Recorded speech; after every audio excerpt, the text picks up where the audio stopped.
Assalamualaikum warahmatullahi wabarakatuh. Kawan-kawan, dan selamat datang saya ucapkan ke live saya untuk kita menyambung cerita kita tentang pemberontakan bersenjata komunis di Malaysia. Sebelum tu, seperti biasa, saya mulakan live saya ni dengan bacaan Al-Fatihah Ummul Kitab. Kita hadiahkan kepada junjungan besar Nabi Muhammad SAW. Lepas tu juga kita sedekahkan kepada kedua bapa kita, kepada guru-guru kita, dan juga kepada mereka-mereka pahlawan-pahlawan negara yang telah mengadakan nyawa, tenaga dan nyawa mereka untuk memerangi pasukan pengganas komunis Melayu. Al-Fatihah. A'udzubillahi minasyaitonirrajim. Bismillahirrahmanirrahim. Alhamdulillahirabbil alamin arrahmanirrahim maliki yaumiddin. Iyyaka na'budu wa iyyaka nasta'in. Ihdinas siratal mustaqim. Siratal ladzina an'amta 'alaihim ghairil maghdubi alaihim waladdallin. Amin. Terima kasih kawan-kawan kerana sudah datang. Okey. Semalam kita dah cerita kisah keganasan kempen keganasan pengganas komunis peringkat kedua, dia punya second wave pemberontakan itu yang mereka nak mulakan tu tahun 1968 dan mereka menjangkakan akan berakhir dengan kemenangan pada tahun 1975. Walau bagaimanapun jangkaan mereka tu meleset sebab banyak perkara-perkara berlaku yang membantutkan ataupun yang menghalang mereka daripada mencapai kejayaan. Faktor-faktor dia telah Pak Lu ceritakan pada yang lepas ya. Untuk mengetahui semua, pada tahun 1968 sebab tu mereka mengisytiharkan peperangan ataupun pemberontakan kali kedua tu pada 1968 dan dijangka berakhir pada 1975. Waktu tu kekuatan anggota pengganas komunis di Tanah Melayu berjumlah lebih kurang lah, berdasarkan laporan Special Branch lebih kurang 2047 ataupun 2100 lah, lebih kurang macam tu lah ya. Kalau kita nak ikut pecahan dia, kalau kita ikut pecahan keanggotaan dia orang tu, 372 adalah rakyat Malaysia keturunan Cina, rakyat Malaysia keturunan Melayu seramai 107, rakyat Malaysia keturunan India seramai 2 orang saja. Orang asli ada 11 orang. Rakyat Thai keturunan Cina seramai 601. Kedua terbanyak rakyat Malaysia Cina yang mengaku mu'alaf, dia kata dia mu'alaf lah masuk Islam, seramai 23 orang. Rakyat Thai keturunan Islam 509. Ini kebanyakan mereka yang berada di Fatani ni ya. Kan ada dulu pembebasan Fatani. Saya rasa dia ni bergabung dari sini. Dan juga ada 2 orang bekas askar Jepun. Ni yang unik tu, ada 2 orang bekas askar Jepun tau. Rupanya askar Jepun ni, dia ni tersesat dalam hutan, 2 orang ni. Lepas tu dia ditawan oleh komunis. Bila ditawan oleh komunis masa tu, bukan tahun selepas masa perang dunia berakhir, adalah segerombolan Jepun sesat, macam kat Filipina ada yang sesat dan tak nak keluar kan. Yang kes ni dia orang sesat ya. Agaknya dia terpisah daripada grup dia orang, platoon dia orang ataupun company dia orang. Dia merayau-merayau dalam hutan tu, ditemui oleh pasukan PKM dan mereka ni ditawan dan mereka ni dijadikan macam buruh paksa lah ya. 2 orang. Kenapa mereka ni tak dibunuh? Sebab PKM mempergunakan kepakaran mereka dalam persenjataan, iaitu dalam memperbaiki senjata, membersihkan senjata dan buat jarakat bersama dan juga bom kecil. Dia orang ni, itulah digunakan oleh PKM, khidmat mereka ni yang berdua ni. Kalau baca nota laporan berita harian 1986 mengatakan 2 orang anggota PKM yang keturunan Jepun itu adalah bekas anggota tentera Jepun yang sesat dalam Perang Dunia Kedua. Macam yang cakap tadi lah. Dan kini menjadi buruh paksa pengganas komunis di selatan Thai. Mereka kan masa itu kan berpusat berjaya mereka di selatan Thai. Selepas tamatnya daurat 1962 tu, mereka dah terdesak semua berada di sempadan Malaysia Thailand. Jadi situ dia berkumpul dan situlah mereka nak mobilas semula ataupun nak membangunkan semula kekuatan ketenteraan mereka. Jadi dua orang tentera Jepun ni dia jadi macam kena buruh paksa lah. Ya. Mereka terbabit dalam PKM ni sejak pada akhir tahun 40-an dan dipaksa bekerja sebagai pembaik senjata. Dan mereka juga memperbaiki senjata PKM. Kebanyakan senjata peninggalan Perang Dunia Kedua. Jadi orang familiar lah. Tu dia boleh baik tu. Dan juga menghasilkan jangka sama dan bom kecil. Mereka dijumpai ketika pengganas komunis giat menjalankan rangkaian pengkalan dan bekalan. Yalah nak masuk semula, dia tersempak lah. Dia jumpa tu dia orang ditawan tu. Itu adalah kisah dia, dua orang tentera Jepun boleh jadi anggota PKM. Sebenarnya bukan anggota PKM, dia jadi buruh paksa PKM ya. Okey. Jadi setelah dia mengisytiharkan Parti Komunis Malaysia ni Melaya ni setelah mengisytiharkan pemberontakan kali kedua iaitu bermula tahun 1968, dia memulakan kata orang ni penyusupan masuk. Tapi kita ingat ya, paduan cerita semalam kan mereka ni ada perpecahan berlaku di antara mereka kan. Perpecahan berlaku tu dia terbagi pada tiga. Walaupun mereka berpecah, tapi semangat juang mereka tu untuk mengangkat senjata dan menawan tahanan Melayu tak luntur. Okey. Mereka pecah pada tiga macam kata semalam. Pertama, Parti Komunis Malaysia, Parti Komunis Melayu yang asal di bawah pimpinan Chimpeng. Lepas tu Parti Komunis Kumpulan Revolusi, dia berpusat di Sadau. Dia kecil tak ramai, 100 lebih anggota dia. Yang ketiga ni Kumpulan Marxist PKM Marxist Lenisis, dia di Betong. Jadi ada dua kumpulan komunis di Betong. Satu PKM asal, satu lagi PKM Marxist Lenisis. Dia ni saling mengabu kawasan ni. Tapi dia tak adalah pertentangan secara berdepan yang serius lah antara mereka ni. Sebab masing-masing fikir, apa guna nak bergaduh kan. Baik kita utamakan perjuangan kita. Lagipun bagi Pak Long, PKM asal yang walaupun keanggotaan ramai, dia tak berani nak menyerang nak menyerang PKM Marxist Lenisis ni. Sebab dia orang ni punya persenjataan lagi moden dan tentera dia orang lagi terlatih. Jadi maknanya okeylah, kau hal kau, aku hal aku, janji kita berjuang untuk menentang kerajaan. Itu je dia punya prinsip dia orang. Jadi penyusupan peringkat awal tu seramai 250 orang lebih kurang.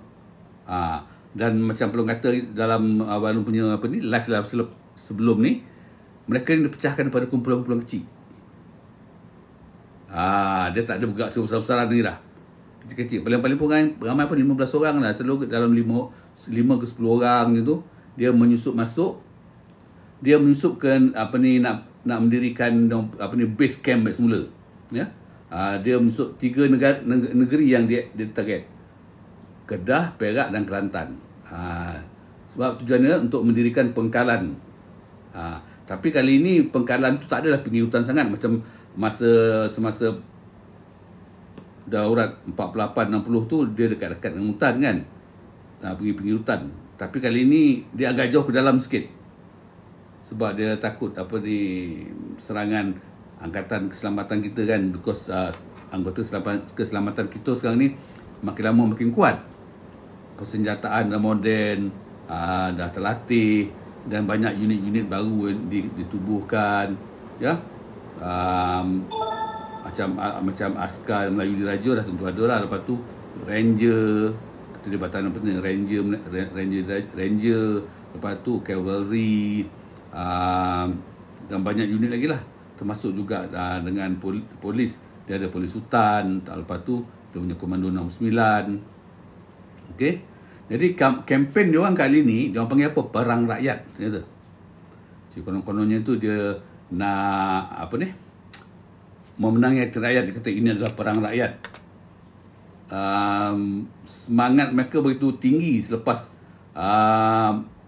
masa tu Biana Utara semakin menguasai Vietnam Selatan. Wah, jadi dia kata kita boleh buat, kalau Vietnam tak boleh buat kan kita boleh buat, dia kata. Jadi pada dia mulalah hantar awak penyusupan, mula dari penyusupan dulu, dan dia cuba mengelakkan daripada bertembung dengan anggota keselamatan, sebab dia nak siapkan punya base dulu, dia punya kata orang pengkalan dia dulu. Bila dah siap tu baru dia ready. Ya, sebab dia ni mungkin macam Ricky Group lah, macam tentera peninjau lah bagi Palung. Penyusupan ni dia macam pasukan peninjau, dia tinjau dulu tempat macam mana tempat yang sesuai, mana tempat yang bagus. Dan macam Palung kata, tempat yang dia pergi tu dia orang terus menuju tempat-tempat yang dia pernah kuasai dahulu. Jadi masa daurat dulu, 3 negeri ni dia memang banyak base. Kedah, Kelantan dan juga Perak, ya. Kedah Perak paling banyak Perak lah. Jadi dia pun berjalan pergi sana nak buat base ni kan. Macam Palung kata, dia orang mengalami kesukaran sedikit lah. Bukan sedikit, banyak kesukaran ni. Sebab apa? Pertama yang datang sekarang ni anggota-anggota baru, ya. Dia orang pergi tempat tu, ada sebab tu dia tak tahu tempat tu dulu pernah menjadi base dia orang, tapi dia orang tak ada lagi, dia belum join komunis macam tu kan. Jadi dia pergi. Dan masalah yang lain yang dihadapi tu, dia orang susah nak menyesuaikan kehidupan dalam hutan sepenuhnya.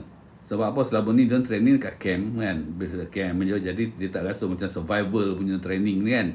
Ini sekali dia kena sendiri bertanggungjawab ke atas keselamatan diri dia sendiri. Jadi itu yang agak kata orang sedikit sukar, mengalami sedikit kesukaran menyesuaikan diri dalam keadaan hutan. Tapi lama-lama dah okey, tak ada masalah. Okey. Dia orang mula melancarkan serangan hebat pada pasukan keselamatan mula pada tahun 1971. Sasaran dia mana sasaran ni ialah sasaran mudah kerajaan lah, maksudnya tu macam pos-pos anggota keselamatan, askar kan, yang tak begitu kuat lah pertahanan dia. Macam pos-pos berapa orang aja ada kan, mungkin 1 platoon ada kan. Dan juga penduduk polis, balai polis yang terpencil, dia dah mulalah. Dia mulakan gerakan itu dekat dalam Kedah, Perlis, Perak, Kelantan dan Penang. Jadi apa cara dia masa melancarkan serangan tu? Masa dia melancarkan serangan tu, dia menggunakan taktik yang dipelajari daripada Vietcong. Okey. Macam orang kata, dia orang ni berlatih training dengan Vietcong. Dia ikut taktik Vietcong. Macam Vietcong kan, dia dengan Vietcong dia belajar macam mana buat jangka sama yang baru lah, yang termoden lah, yang lebih efektif daripada jangka sama yang dia ada tu. Jadi dia orang belajar situ. Lepas tu juga dia belajar buat jangka sama yang bentuk bulu runcing. Kalau siapa tengok filem-filem Vietnam, perang Vietnam kan, dia kan tunjukkan macam mana yang bulu runcing kan, bila dia terlanggar tu, tak sekali bulu atau sung kena ke badan, nanti kena tak habis. Bulu runcing tu macam 2-3 runcing datang attack menuju ke badan kita, sasaran badan kita. Tu yang kena leher ke, kena badan, habis memang matilah selalunya. Okey, tak pun cedera parah. Dia macam tu. Lepas tu taktik baru, dia taktik hit and run dengan ambush. Dan dia, tapi kali ni dia lagi kata ni sistematik lah dia punya apa tu. Dia dah siap. Okey, dia misal kata dia kenal pasti satu tempat tu. Misal kata pos tentera ke pos polis kan. Okey, dia akan buat serangan waktu malam ke apa, tak salah kan, serangan. Dan bila dia lari tu kan, dia tahu dia punya dia akan meninggalkan kesan untuk lari tu. Lepas tu dia dah pasang bobby trap tau. Itu kalau kita tengok statistik kita punya tentera banyak cedera tu, banyak kena bobby trap. Dia dah buat style macam Vietcong style. Kita tengok dalam Vietcong pun, dalam Vietnam War punya filem-filem pun, dia bila dia melarikan diri tu, dia akan membawa yang mengejar dia, tentera Amerika, mengikut dia arah dia lari tu. Maknanya dia ingin meninggalkan kesan. Okey, tapi dalam badan tu dia pasang bobby trap yang kat sama. Macam tu juga PKM buat. Bila dia dah tembak kan secara apa ni, secara apa ni, ambus ke apa, tembak, dia lari. Dia lari, dia tinggalkan kesan tau. Tapi dalam perjalanan tu dia dah pasang dekat sama. Jadi itu yang askar kita tak sempat nak, kadang-kadang tu, yalah walaupun beringat-beringat tapi terkena juga dekat sama. Sebab apa dia ikut jalan tu. Sebab memanglah bila kita nak mengesan orang, kita kan ikut jejak orang tu. Takkanlah kita nak ikut jalan lain kan. Kalau orang tu pergi ke depan, tak kita nak pergi ke kiri. Mesti ke depan. Jadi masa jalan ke depan tu dia dah pasangnya kat sama. Itu kesian banyak anggota keselamatan kita tu terkena jalan kat sama tu. Ya.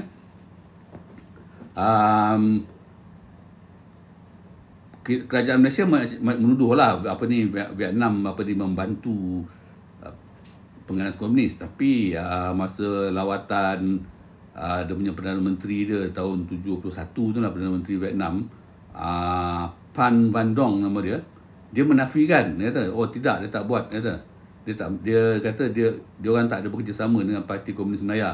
Dia kata sebab kami ni apa, dia orang berpahaman Marxist-Leninis. Dia kata Parti Komunis Melayu ni berkiblat ke apa, ke China. Tapi sebenarnya terbuktilah dia menipu. Sebab taktik-taktik yang dipelajari oleh pengganas komunis tu semua tu taktik Vietcong. Jadi dia tak boleh lari lah. Okey. Biasalah sama macam China kan. China kata tak apa ni, tapi dia orang tetap juga masih membantu juga apa ni pengganas komunis Tanah Melayu ni. Jadi terbukti tu, bila terbukti apa, sebab kita jumpa kita tahu taktik-taktik sama macam Vietcong. Dan dia tak lagi lah. Kalau tidak, dari mana dia belajar kalau tidak pada Vietcong. Betul tak kan? Jadi penafian yang dibuat oleh Perdana Menteri Vietnam tu tak boleh terima lah. Nampak sangatlah dia menipu sebenarnya. Macam tu ya. Okey. Semasa pemberontakan kedua ni dan juga sebelum tu, macam Palung dah kata dah, musuh utama gerila komunis ni, termasuk juga ada punya anggota bawah tanah, siapa? SB, Cawangan Khas Polis. Itulah musuh utama dia orang. Tu Palung berulang kali katakan, kita patut mengucapkan ribuan terima kasih kepada kita patut mengucapkan ribuan terima kasih kepada Cawangan Khas PDRM. Dia orang ni lah yang berkorban nyawa dan raga, yang banyak mendapatkan rahsia-rahsia dan juga apa saja tindak tanduk dan maklumat-maklumat Parti Komunis Melayu dan juga anggota bawah tanah dia, yang membolehkan anggota keselamatan kita membuat serangan yang lebih efektif. Dia orang ni lah yang buat sebenarnya. Okay? Jadi musuh utama PKM adalah Special Branch ataupun Cawangan Khas Polis. Itu musuh utama dia orang. Sebab apa? Special Branch ataupun Cawangan Khas berjaya mengesan apa ni kebanyakan ataupun majoriti tindak tanduk pengganas komunis berjaya dikesan oleh pihak Cawangan Khas Polis lah tu. Jadi tindakan dia ni buat apa ni PKM lagi marah lah. Okay? Jadi dia orang berazam, bagi dia orang sekarang ni kata okey, kita memanglah apa ni anggota keselamatan tu musuh kita, tapi sekarang ni musuh utama kita adalah Cawangan Khas. Dia kata Cawangan Khas adalah musuh utama kita. Jadi kita patut melakukan sesuatu untuk menentang Cawangan Khas ni. Bayangkan apa saja buat, semua tahu. Jadi menunjukkan Cawangan Khas berjaya menyusup masuk ke dalam Parti Komunis ni.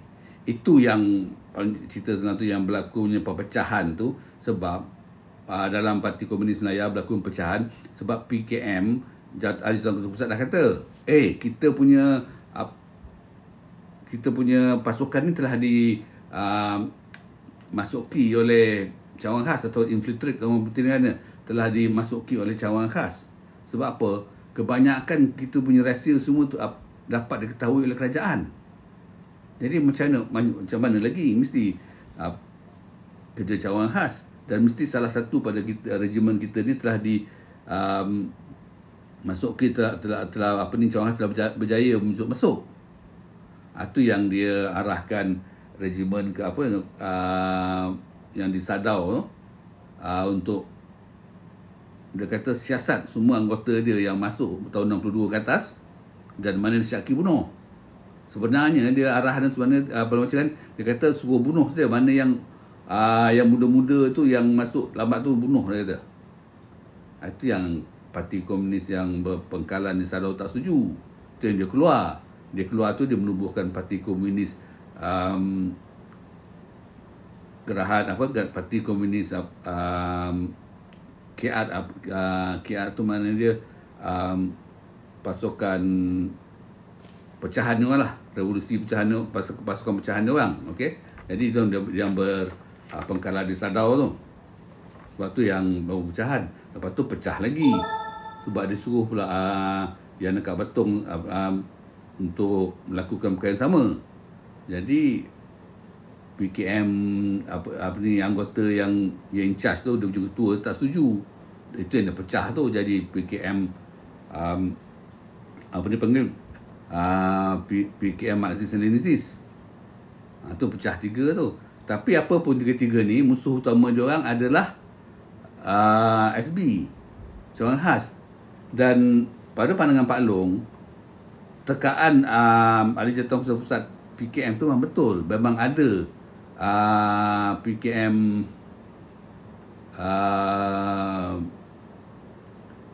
telah diresapi ataupun telah dimasuki oleh penganas komunis, oleh Special Branch. Tapi yalah, masing-masing macam PKM KR dengan PKM Marxist-Leninis tu, bagi dia anggota tu adalah kata orang aset dia orang, dan dia orang yakin dia orang telah melakukan kata orang penapisan yang betul-betul apa ni telus. Jadi dia tak mau dia engkar pada arahan Ahli Jadualtan Pusat. Itu dia pecah tu. Okey. Jadi sekarang ni ketiga-tiga pertubuhan ni, faction ni, perpecahan ni, PKM asal, PKM ML dan PKM KR, okey, telah bersepakat mana sekarang ni kita kena melakukan sesuatu untuk melemahkan semangat Cawangan Khas. Dia dapat tak boleh jadi. Kita kena buat satu. Jadi kalau buat satu tu, kita tahu apa boleh buat. Maknanya dia mengadakan penghapusan dan pembunuhan anggota Cawangan Khas. Tu kerja dia. Okey. Jadi dia punya unit penggempur tu yang telah diarahkan untuk unit penggempur bersama dengan dia punya anggota bawah tanah ni kan, telah diarahkan untuk mengenal pasti cawangan-cawangan khas tu. Okey. Anggota Cawangan Khas dan dibunuh. Jadi untuk itu dia orang start dengan apa ni kata orang ni yang dekat bandar dulu. Okey. Dia dah kenal pasti. Mangsa pertama sekali masa tu adalah seorang pegawai polis yang berpangkat DSP ataupun timbalan penguasa, ya. Wong Lin Hun nama dia. Dia ditembak di Kuala Lumpur. Yang menembak ni anggota bawah tanah lah ni. Bukan anggota daun hutan tu, anggota bawah tanah ni. Ya. Yang pernah cerita semalam apa fungsi anggota bawah tanah tu kan, dia ni yang menembak. So itu masa kata silap Palung, benda tu berlaku tahun 73 lah. 71-73 tu. Okey. Lepas tu Chief Inspector Chin Ku pada 1297 tahun 73 di Serdang, Kedah. Dia dah kenal lah, dia kenal betul. Okey ni inspektor ni. Inspektor ni kita apa? Jadi tunggu peluang kan. Selalunya yang dia ni dibunuh suatu perjalanan balik atau pergi kerja. Dan yang bunuh dia orang senangnya, dia punya modus operandi dia naik motor. Dia tak kena kereta. Dia sampai ke traffic light tu, dia tengok. Dia dah tahu dah perjalanan ni, macam perjalanan inspektor Lin Hun ni kan, dia tahu mana dia pergi, kat mana dia makan, semua dia dah diintip. Okey, pukul apa dia keluar pejabat, pukul apa dia balik. Jadi dah tahu. Mungkin contoh kan, mungkin dah ada dia punya anggota bawah tanah dah tunggu depan balai, tunggu kan. Nampak tu keluar pergi. Masa tu tak ada ni, tak ada handphone. Kalau ada lagi senang kan. Jadi dia kaji tu, okey, jalan kat sini, jalan kat sini. Jadi bila tepat pada masa dia tembak. Jadi dua orang dia tembak. Yang ketiga tu seorang lagi, detektif sarjan Chong Ki Oh, di Sungai Siput. Okey. Pada Oktober 73 pun dia tembak. Kalau kita nampak mula sebab apa? Dia orang buat ni, dia nak hantar mesej kepada anggota pasukan cawangan khas, terutamanya yang bangsa Cina ni kan, korang hati-hati. Aku dah kenal pasti kau. Tunggu masa je kau nak kena bunuh.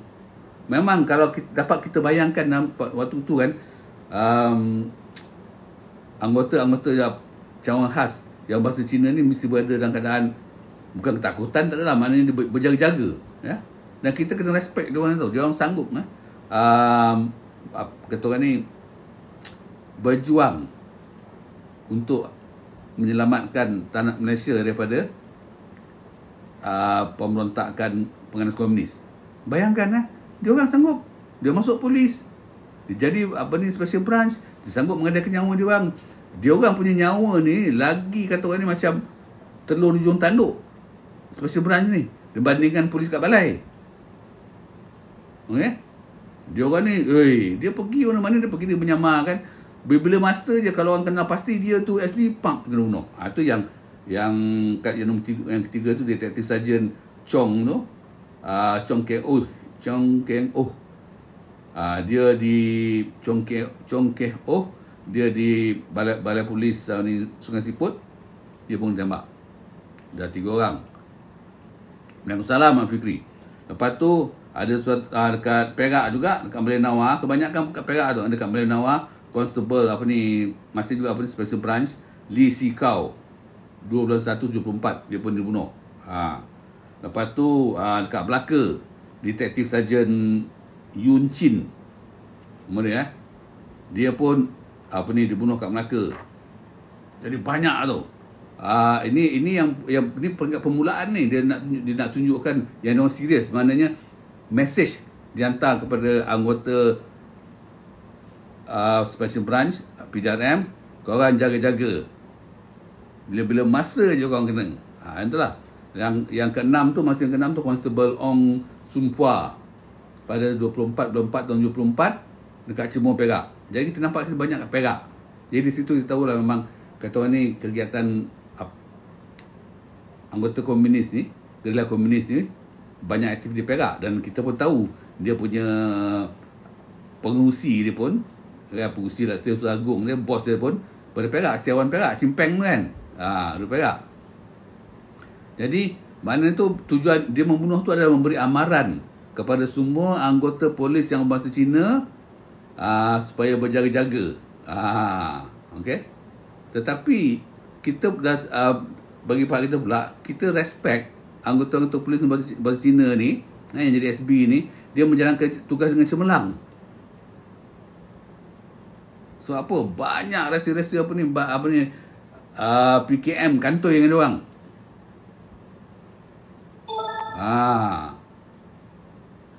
Kita kena akui kenyataan ni tak?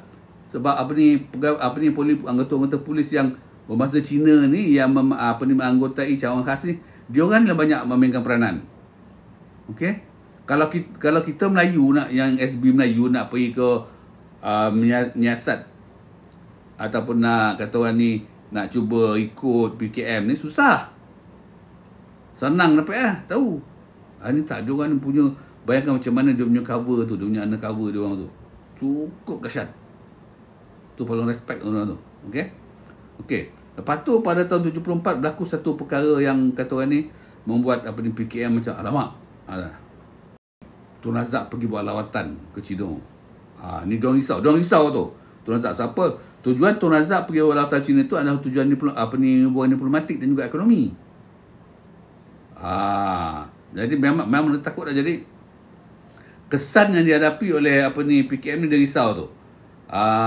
Macam mana sekarang pendirian Parti Komunis Cina selepas lawatan Tun Razak ni, berubah ke tidak?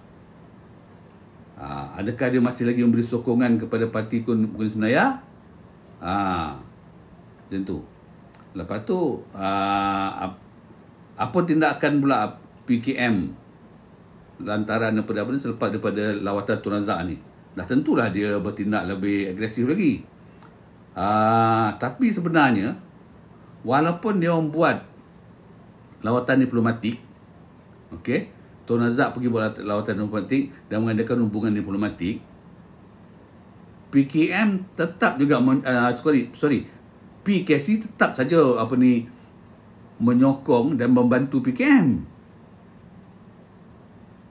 Sebab dia takut PKM akan berkiblat ke Moskow. Jadi itulah, kalau kita nak baik dengan Kemini pun tak guna, kan?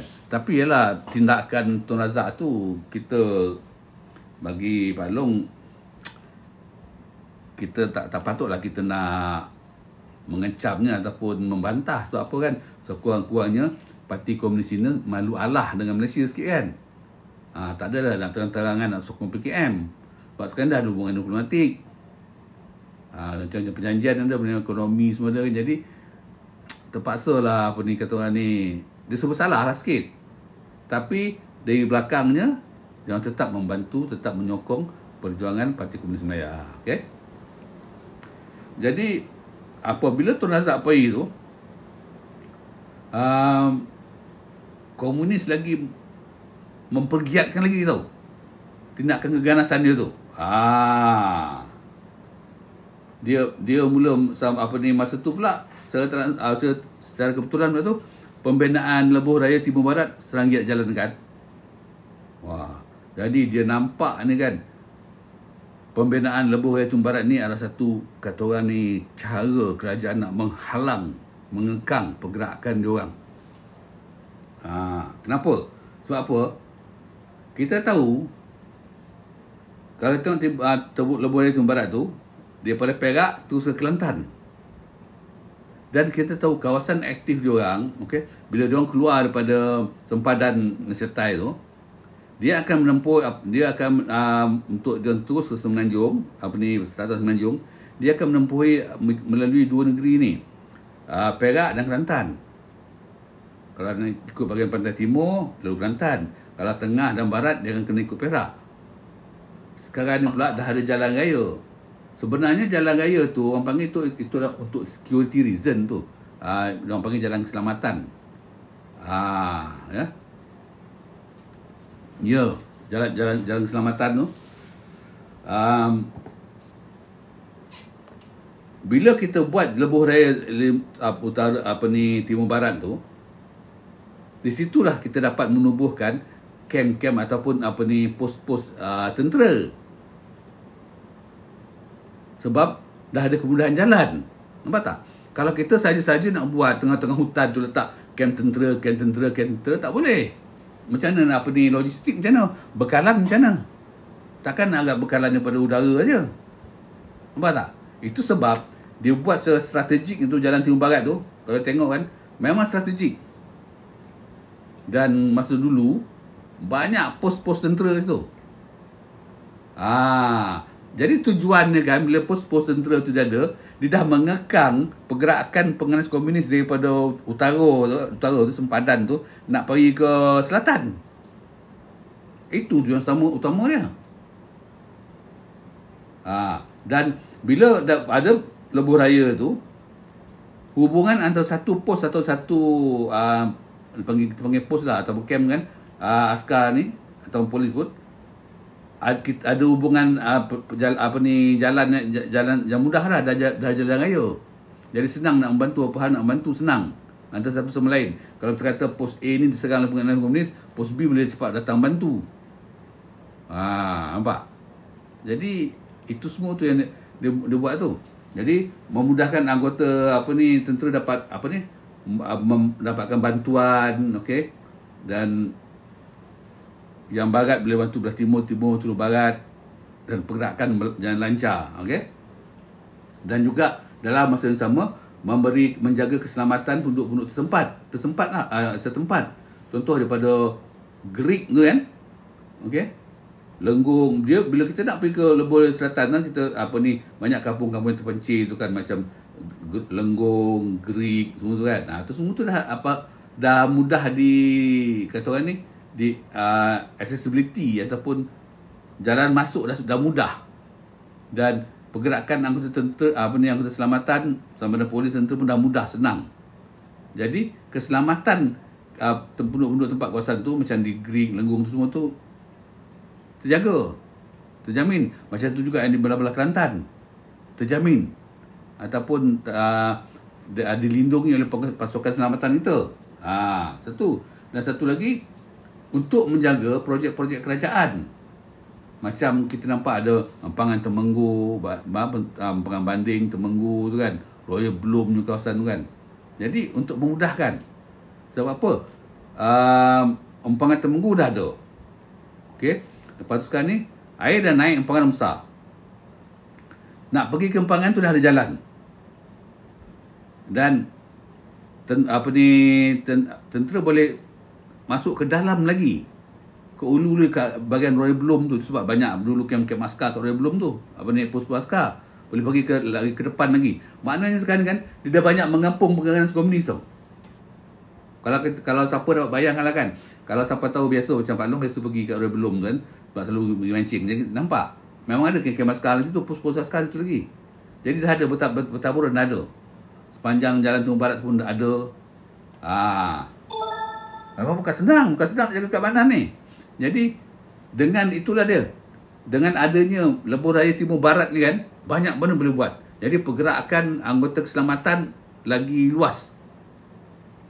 Dan cara dia nak menjaga mengekang pergerakan anggota Badan Komunis ni lagi efektif.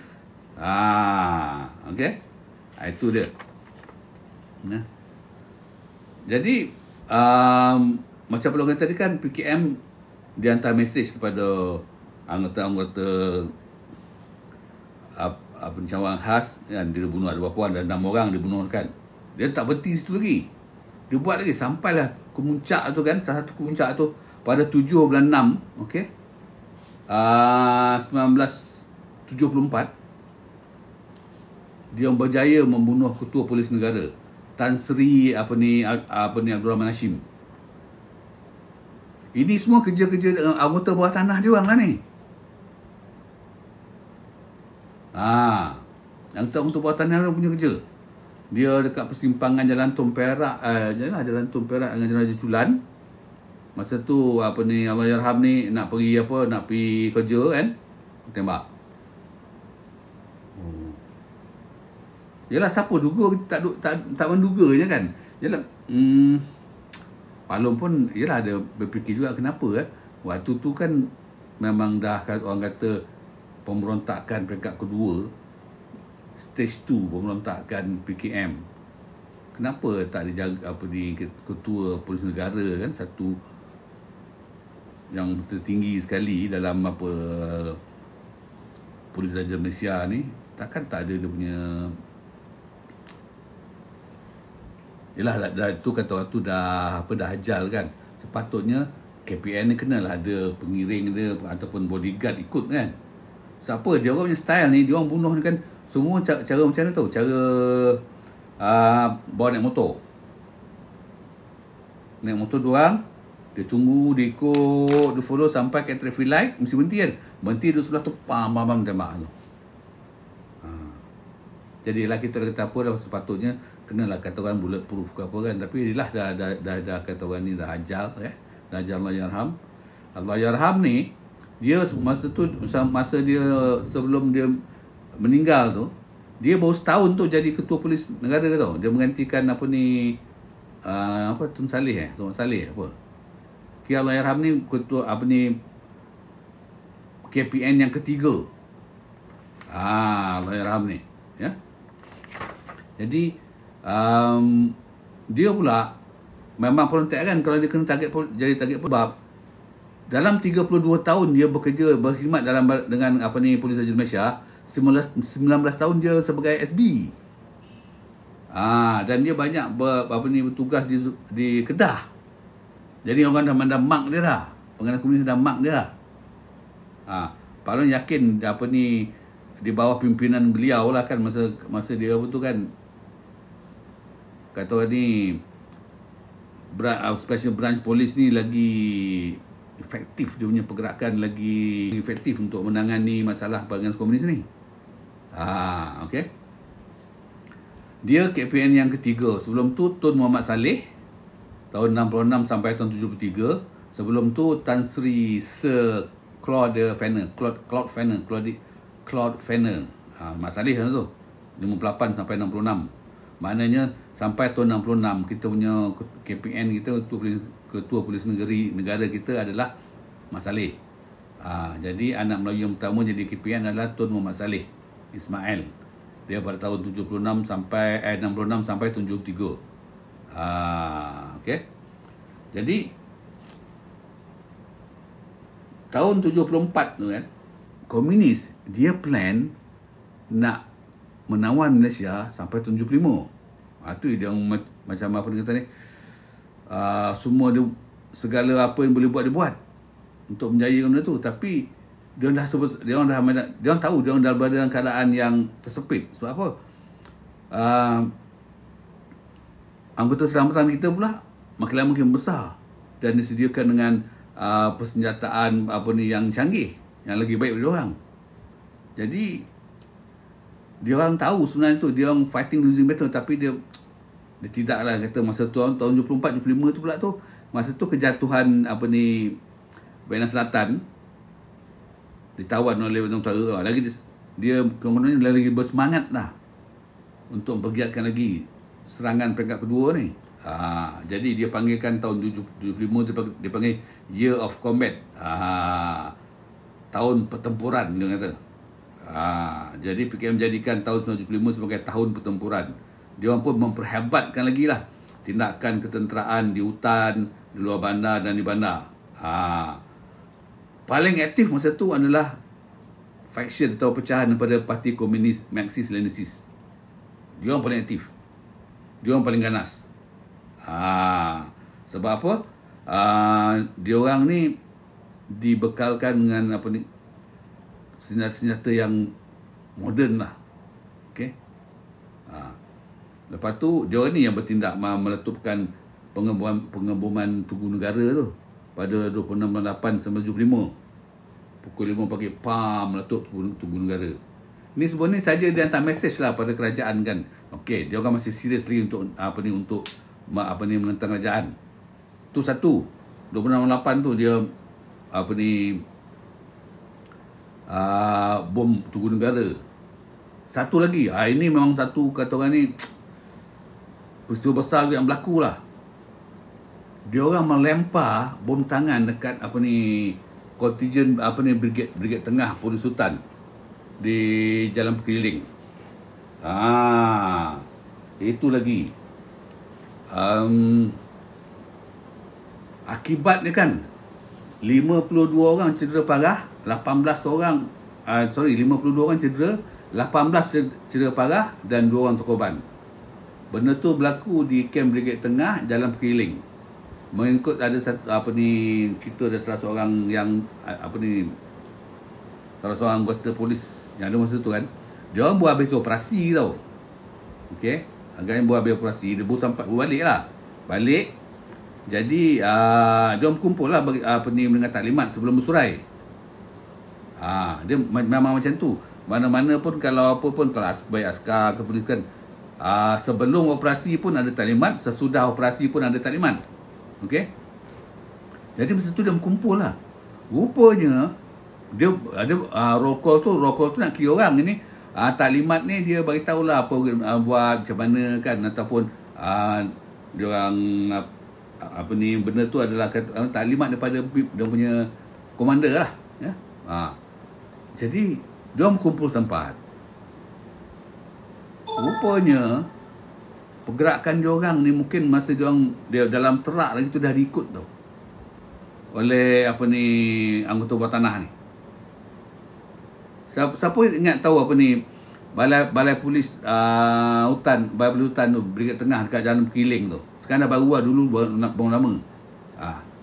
Jadi mungkin dia orang semasa dengan taklimat tu, daripada luar tepi jalan ni anggota komunis dia baling, tak salah palung 4 biji bom dia baling. Jadi masa itulah dia baling, bayangkan 52 orang cedera tu. 18 cedera parah dan 2 orang meninggal terkorban. Betul, nampak betul dia orang punya, kata orang ni, dia dah intensify, dia orang mempergiatkan lagi dia orang punya serangan terhadap kerajaan lah, terutamanya anggota keselamatan dan juga harta kerajaan. Ya. Itu pada 13/9/75. Pada 13/11/75, ni satu lagi berlaku, perkara besar kat Perak. Pembunuhan Ketua Polis Negara Perak, Tan Sri Koo Chong Kong. Itu pun dia dalam perjalanan balik, nak balik ke rumah lah. Lepas makan tengah hari ke yang macam mana, kalau tak sampai lah, perjalanan balik rumah, dekat simpang, satu simpang tu, traffic light. Lepas tu ada satu motor pakai baju putih seluar putih, menyamar macam budak sekolah menengah lah tu. Masa tu sekolah menengah pakai baju putih seluar putih ya. Tahun 75 tu. Wanti tepi tu dia tembak. Habis. Dia punya bodyguard dan kena, dia punya driver pun kena, dengan Tan Sri pun kena. Bodyguard dia dengan driver tu mati di tempat kejadian. Tan Sri Koo ni dia meninggal dalam perjalanan je tak belum.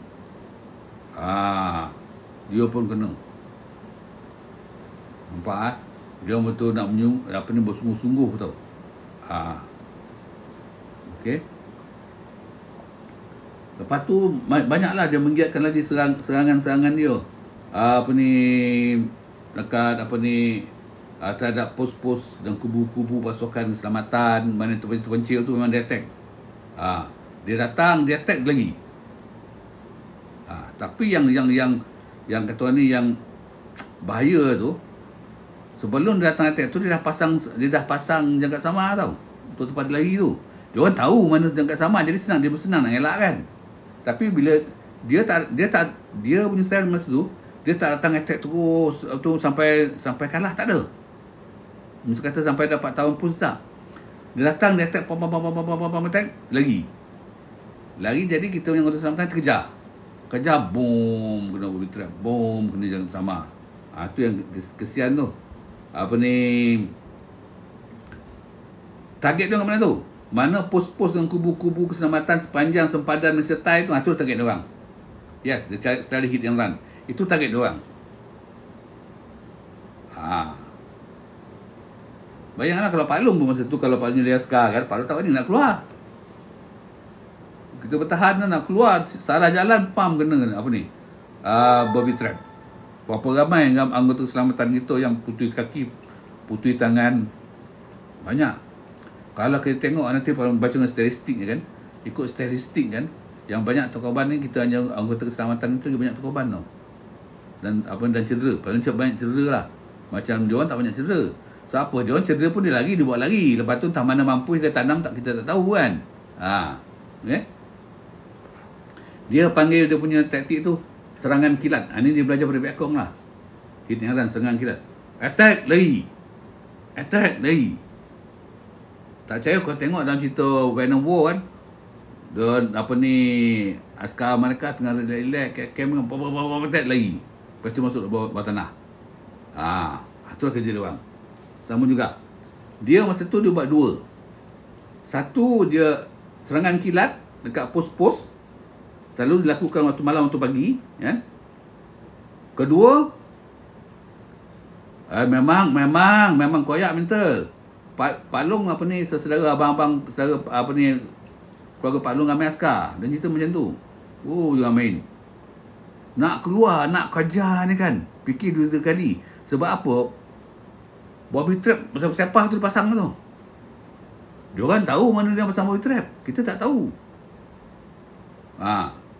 Nanti kan tengok statistik banyak yang kena bobby trap ya. Okey, jadi itu serang kilat. Itu adalah taktik Vietcong. Lepas tu ambush. Dia ambush ni masa bila dia ambush tu? Okey. yang mana ikut apa ni ambush tepi jalan tu, dia ambush lah. Dia ambush masa suatu bila sebab tu anggota keselamatan kita buat patrol. Dia anggota selamat kita, dia macam mana pun kalau masa dekat pos tu kan, dia ada waktu-waktu tu dia akan buat rondaan. Ada rondaan keliling tu, tak salah berapa jarak ada kawasan dia punya base kan buat rondaan. Masa tu juga dia serang. Dia serang tak tunggu. Dia acah dia lari lah. Dia acah lari tu dengan harapan biar anggota keselamatan kita kejar. Bila anggota keselamatan kita kejar, Bobby Trap tunggu. Itu je dia cara dia orang, okey. Jadi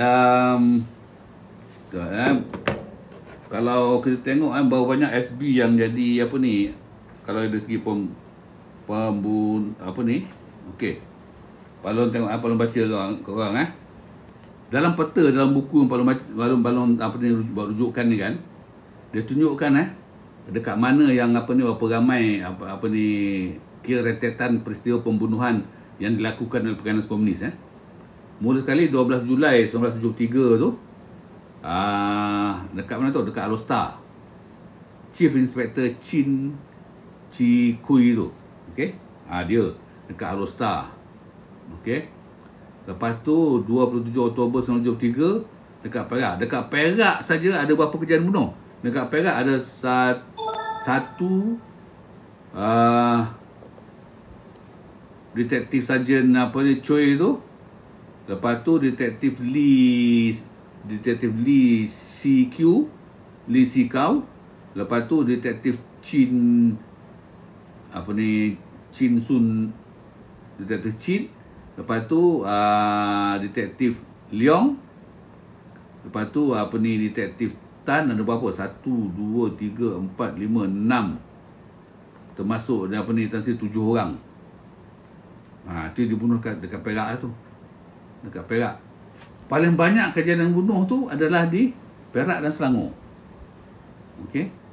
Lepas tu kalau kita tengok kat Selangor pula 18 Januari Deputi Superintendent Wong Lim Hun. 6 Jun 74 KPN kita kena tembak. Lepas tu 18 Mac 25 Detektif Sarjan Tong Wang Fu. 26 Ogos pengumuman Tunggu Negara. 29 pengumuman pejabat di Perhutan. Tengok banyak ni kalau dekat 9 seorang je detektif kena bunuh. Detektif Lim Wei. Okey. Kalau di Melaka ada 2 detektif kena bunuh. Detektif Sarjan Lee Yu Chin dengan detektif Corporal Lim Kim Fong. Kena bunuh juga. Jadi Johor ada 1 2 detektif Fu Kek Wun dan juga Deputi Superintendent Lau Kam Fu. Jadi kita nampak yang kena bunuh, yang terbunuh kecuali KPN, yang lain tu semua kita punya anggota Polis Raja Malaysia yang daripada cawangan khas yang berbahasa Cina. Itu bagi Pak Long kan, itu kita yang bertulis kan, kita tak tahu mana yang dia dapat tangkap, dia colek tu kita tak tahu. Tu tak ada dalam laporan ataupun apa yang buku pembaca ni. Kita tak tahu. Mungkin pihak PDRM tahulah berapa sebenarnya kan. Kalau kehilangan anggota-anggota cawangan khas tu kan, dia orang yang tahu. Dan benda tu memanglah rahsia bagi dia orang kan. Tapi ini yang ada ni mana tertulis di akhbar. Okey? Yang tulis di akhbarnya. Okey. Dalam masa yang sama tahun tu kan, kita punya keanggotaan pasukan selamatan di Sempadan berjumlah sampai 3,000 orang lah kat situ. Kat Sempadan tu banyak, dia buat pos-pos. Itu yang selalu kena tag tu. Okey. Lepas tu kalau tengok kawasan, kita tengok pula kawasan-kawasan pemberontakan. Yang paling banyak sekali dekat Perak juga. Okey.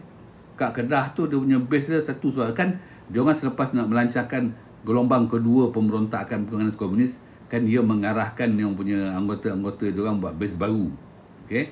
Base besar baru, lepas tu ada base kecil-kecil banyak lagi lah. Jadi dekat Kedah satu, punya base dia. Itu dia panggil unit pengempur komunis tu. Pada masa kalau Kedah tu dekat ni lah Gubir kot. Kan? Gubir ataupun Sik Kedah kan. Lepas tu dekat Perak, Ulu Perak satu. Ulu Perak, kalau dekat Perak unit penggempur dia 1, 2, 3 unit penggempur dia. Okey. Base dia lah yang telah kena pasti. Kelantan 1. Pahang 1. Yang dia masa semasa peperangan ataupun pemberontakan yang kedua tu berlaku. Tapi kalau kita nampak pemberontakan kali kedua tu berkisar di sempadan je tau.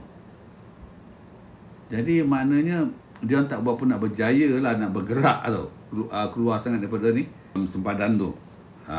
Okey. Tu lagi tengok lepas tu kawasan pemberontakan komunis yang kedua ni Pak Long tengok sini kan rujuk pada okey, tengok kawasan ni orang kat mana kawasan ni orang semua macam Pak Long kata lah, semua berkisar kepada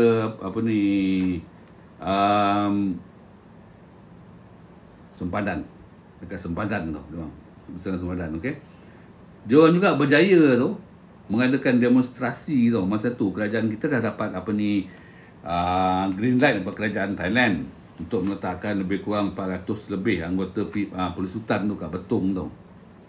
Tapi komunis ni dia dah berjaya mengasut penduduk-penduduk tempatan supaya membuat kata orang bantahan. Jadi kesudahannya kerajaan Thailand terpaksa tunduklah dengan kehendak rakyat tempatan, rakyat Betong.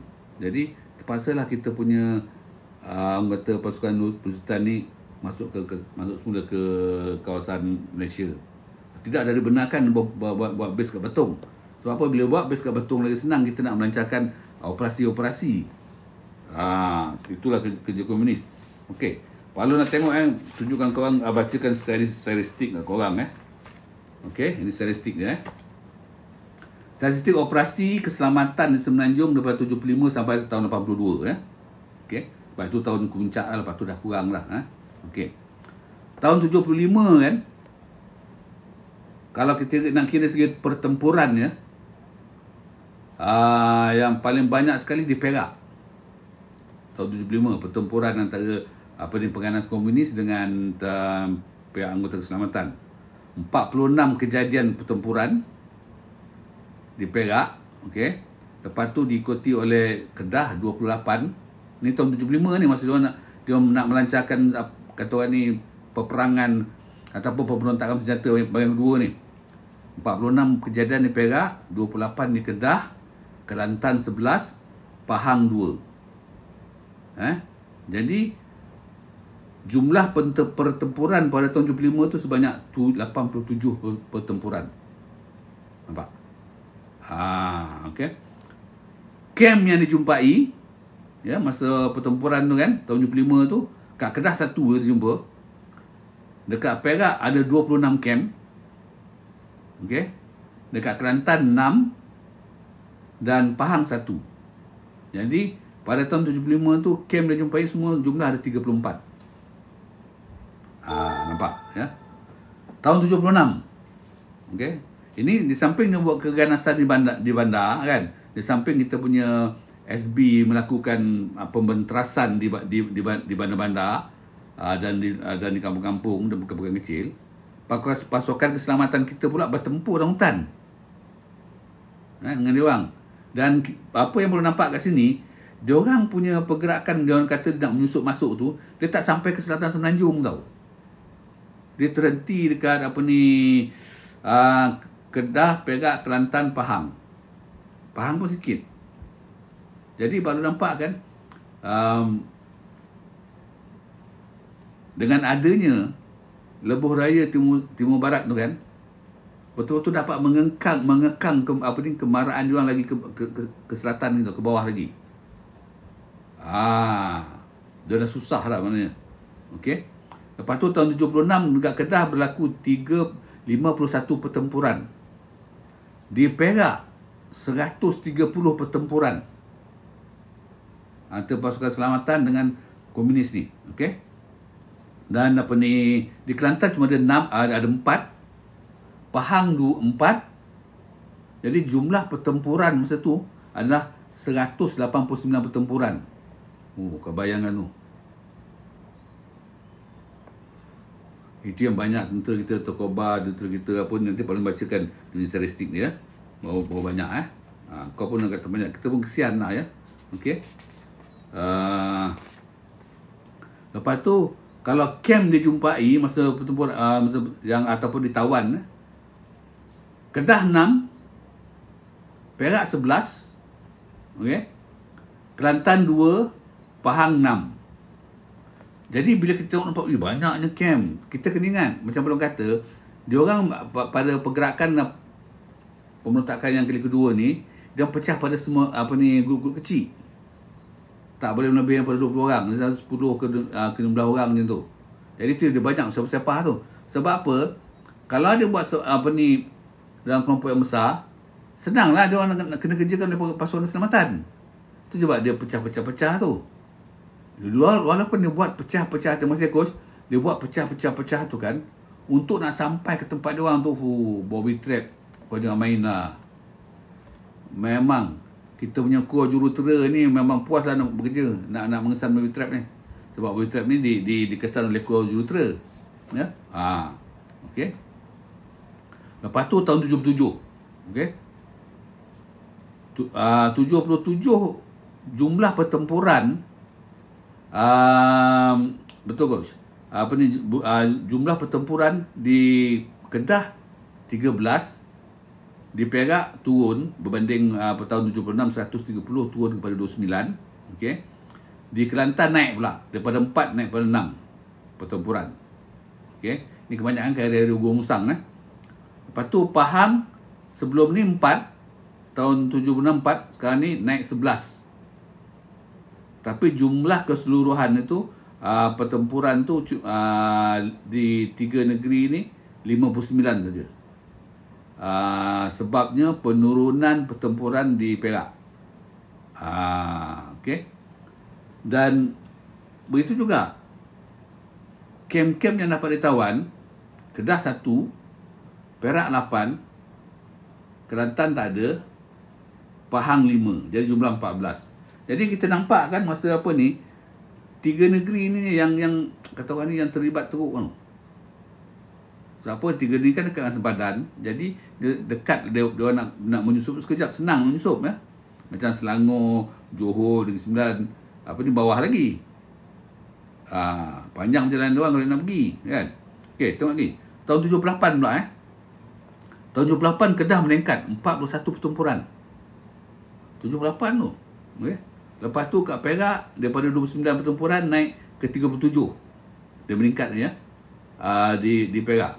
Lepas tu Kelantan maintain 6 pertempuran saja. Di Pahang daripada 11 naik ke 15 pertempuran. Ni Pahang ni area Nasi Medan ni. Ya.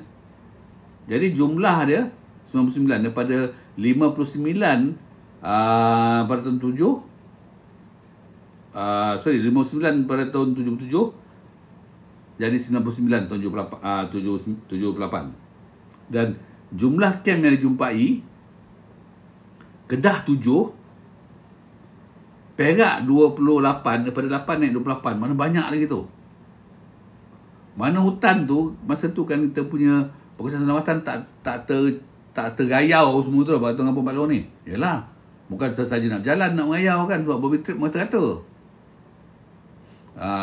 Jadi bagi Pak Long masa tu tentera kita pun nak bergerak, nak pergi buat satu operasi tu, dia mesti ada bukti-bukti yang kukuh mengatakan keberadaan komunis tu, macam mana kekuatan semua tu boleh pergi. Kalau saja nak pergi mengayau tak ada. Tak pasal dengan Bobby Trap ya. Jadi Perak daripada 8 untuk tahun 77 naik 78. Naik meningkat lagi. Kelantan tahun 77 tak ada 2 camp dia jumpai. Dan Pahang bertambah ada 9. Jadi sini kita nampak dekat Pahang ni kan ada peningkatan tu, maknanya dah banyaklah komunis menyusup masuk ke Pahang. Tapi macam mana pun Perak dengan Kedah lagi champion lagi lah dia orang. Masa tu Okey, tengok tahun 79. Ya. 79 pertempuran ada 9 di Kedah berbanding 41-78. Ada kurang sikit, ada kekurangan sikit. 19 di Perak berbanding dengan 37 tahun sebelum ni tu. Jadi tahun 79 cuma 19. Lepas tu Kelantan tahun sebelum tu 6, tahun 79 ada 2 pertempuran aja. Pahang 15 pertempuran sama. Dia tahun sebelum tu 15, tahun 78 15, 79 pun 15. Nampak Itu dia. Kem dijumpai kan. Kedah tak ada. Perak daripada 28 turun ke 29. Jadi nampak kan makin kurang-kurang kan. Dan Kelantan maintain 2. Pahang maintain 9. Okey. Tahun 80 tahun 80 ni baru kan. Masa tu Rock Kapak tengah nak naik tu. Ingat ni pada tu. Okey. 4 pertempuran di Kedah. Dan di Perak bertambah daripada 19 tahun 79 naik tahun kepada 27 pertempuran. Okey. Kita kalau kita fikirkan bayangan Perak tu, itu kawasan Palusutan tu kan, Palusutan Kintar di situ kan. Itu kawasan Palusutan banyak tu. Okey. Kelantan daripada 2 pertempuran bertambah jadi 9. Pahang daripada 15 tahun 79 tahun 80 jadi 12. Nampak? Okey. Kalau kita tengok kem yang ditemui pada tahun 80 pada tahun 80 2 dijumpa di Kedah, 19 di Perak. Maknanya Perak makin bertambah pula. Kalau tahun 79 tu cuma 9 kem dijumpai, kali ini 19 kem dijumpai. Okey. Lepas tu Kelantan. Kelantan menunjukkan satu kata orang kenaikan yang mendadak. Daripada 2 tahun 79 17 tahun 80.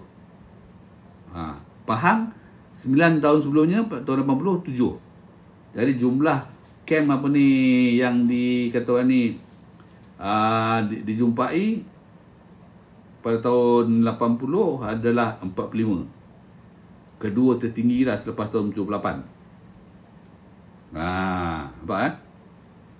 Nampak 81, okey, 81 surprisingly kat Kedah tak ada pertempuran, kat Perak tak ada pertempuran. Tahun 81 tak ada. Okey. Tapi kat Kelantan ada 3 pertempuran. Dekat Pahang ada 6 pertempuran. Walau bagaimanapun kejadian tu makin kurang. Jumlah pertempuran cuma tak banyak, cuma lebih kurang 31 pertempurannya. Kem dijumpai pun macam tu juga.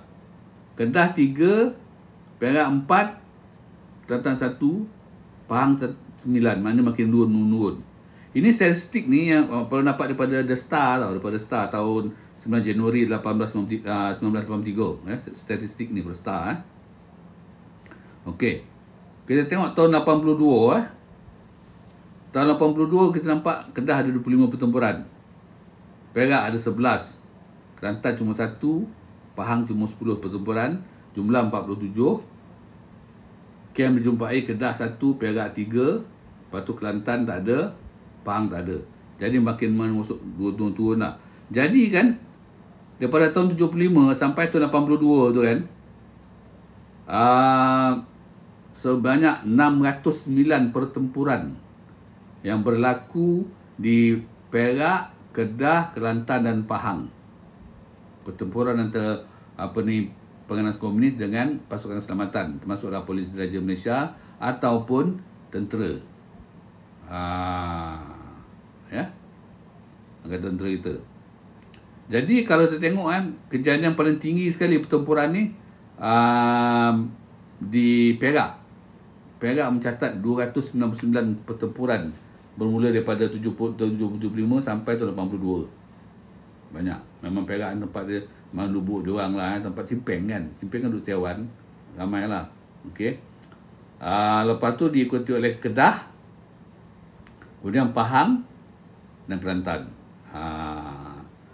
Kalau kemah dijumpai semua total lah 184. Kemah paling banyak dijumpai di Perak 108 daripada tahun 75 sampai ke tahun 82 tu. Berapa tahun? 1, 2, 3, 4, 5, 6, 7, 8 tahun ni. 7 tahun. Paling tinggi sekali itu dekat Perak lah. Itu dia. Kalau kita nak tengok statistik, ini statistik ni Palong tak boleh confirm benda betul tidak, tapi ni apa yang Palong dapat berstar lah pada tahun Januari 1983 Kalau kita tengok statistik operasi pasukan selamatan di Semenanjung Semenanjung Tanah Melayu daripada 75 sampai 82 kan. Kalau kita tengok betul-betul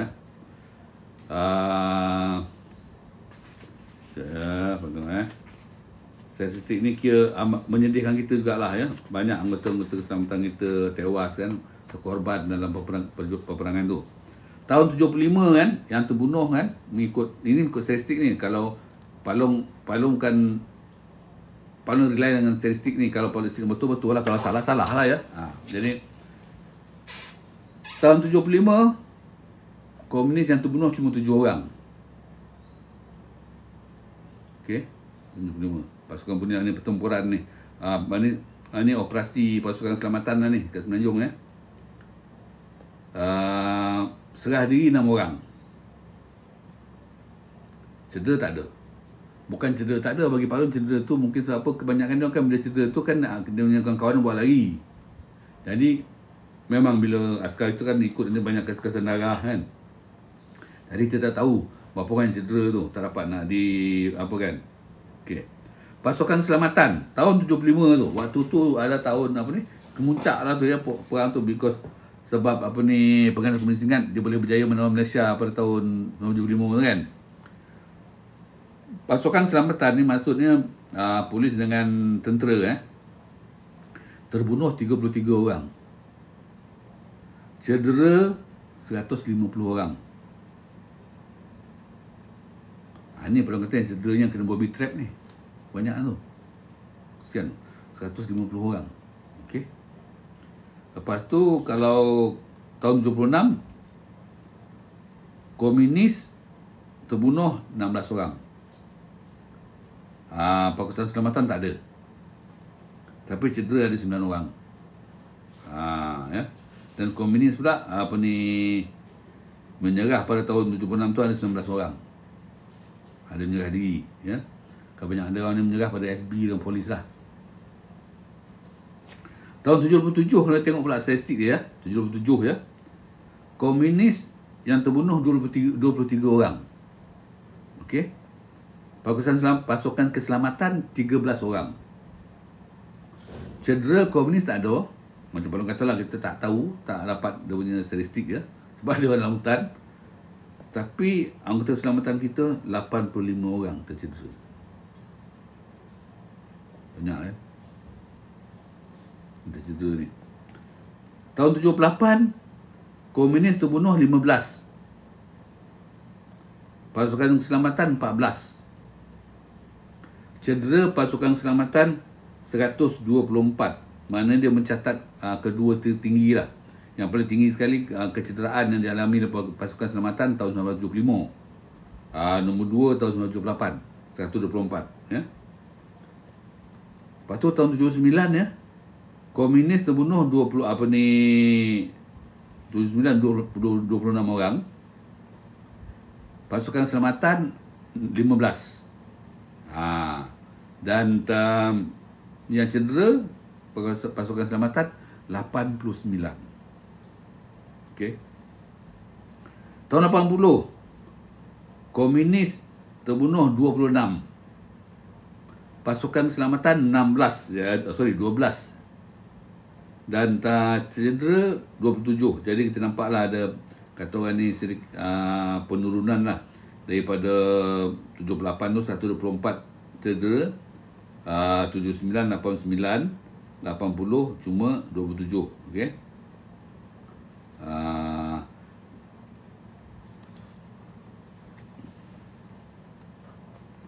Okey. Lepas tu tahun 81 kita tengok lagi. Tahun 81 komunis 6 orang mati. Pasukan keselamatan 9 orang terkorban dan 34 tercedera. Korban ini menyedah diri masa tu 21 orang. Dan tahun 82 tu sehingga 20 Disember, komunis 4 orang mati, anggota keselamatan 2 orang terkorban dan 38 tercedera. Jadi nampak tak? Ya. Kalau kita kira casualties kan. Dari segi terbunuh atau tercedera kan, memang banyak kita. Chong Cho ditangkap di Globe Sisto. Betul, Chong Cho tangkap Globe Sisto. Memang. Dia dengan dia punya apa tu? Dengan dia punya bodyguard dia tu, Chong Cho. Itu aktif dengan dia lah tu. Okey. Jadi tengok lagi masa sepanjang pemberontakan kedua tu, kekuatan PKM dekat sempadan Thailand ni, siapa dia orang sebenarnya macam ni tau. Dia orang daripada sempadan tu dia menyusup masuk, tapi tak pergi jauh. Okey. Dia utara Perak, utara Kedah, utara Kelantan, Pahang. Dia tak pergi jauh. Lepas tu dia balik semua ke sempadan. Okey. Kalau mana tak sama balik tu kena kejar lah. Pusing lah macam macam main polis sentri lah dengan kita punya angkatan tentera kita ataupun pasukan selamat kita. Mana pergi kejar. Tapi itulah kita nampak ya, betapa pasukan selamatan kita banyak mengalami kecederaan. Yalah, kita nak mengejar dia kat hutan. Hutan tu penuh dengan bobby trap. Kalau rasa sekarang pun masih ada lagi bobby trap ni, masih tak ada usih lagi tu. Jadi itu yang buat beramai anggota keselamatan kita tercedera. Putui tangan, putui kaki itu biasa. Kesian tu ya. Okey, kalau kita tengok kekuatan PKM tengok masa tu ya, masa tahun masa di tahun 75 ke atas tu kan, kita tengok kekuatan PKM asal masa tu lebih kurang 1,400 tau. 1,400 orang. Kekuatan dia orang. Ya. Dia orang berpengkalan di mana tu? Berpengkalan di penjuru Betong dan di kawasan Weng. Dia tu berpengkalan di situ. Okey. Kedua, PKM ML, Marxist-Leninis, kekuatan dia 600 orang. Dia dekat Betong. Dia dua-dua ni kat Betong tau. Okey. Dia dua-dua ni kat Betong. Kau belah sana, aku belah sini kan. Kau jangan masuk tempat aku masuk tempat kau. Kau masuk tempat aku tembak. Macam tu kan. Kebalikan dia berpecah. Lepas tu yang PKM KR ni, dia di Sadau dah tak main, dia 150 orang ni. Ya. Palung rasa banyak-banyak tu dia orang yang di Sadau ni yang yalah tak sangatlah tak berapa sangat memberi kata orang ni ancaman yang kuat kepada kita punya pasukan keselamatan bandingkan dengan PKM ML dengan PKM asal ni ya. Dia ni yang banyak ya.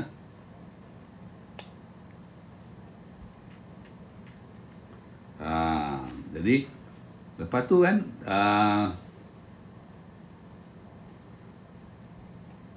kita dapat tahu apa kita tahu kan, barisan bawah tanah dia orang ni